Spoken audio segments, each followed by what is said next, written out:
شام کا بندہ آ گیا حضرت عمر رضی اللہ تعالیٰ عنہ کو ملنے. اس نے آتے ہی پوچھا تمہارے بادشاہ کا محل کہاں ہے؟ تو انہوں نے کہا جی ہمارے بادشاہ کا محل نہیں ہوتا. کہاں ہے آپ کا بادشاہ کا محل؟ تو انہوں نے کہا محل شہر تو کوئی نہیں, مسجد میں ہوں گے امیر المومنین.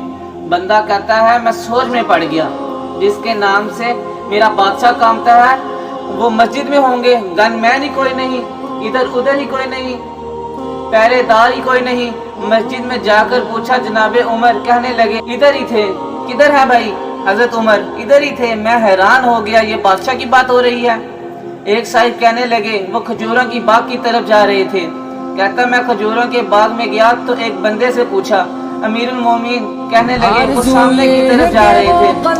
ادھر گیا, ایک بندے سے پوچھا کہاں ہے وہ شخص جس کی 24 لاکھ مربع میل پر حکومت ہے؟ کہاں ہے وہ شخص جو مدینے میں بیٹھ کے نعرہ لگاتا تو کیسر کثیرہ بھی کام جاتا ہے؟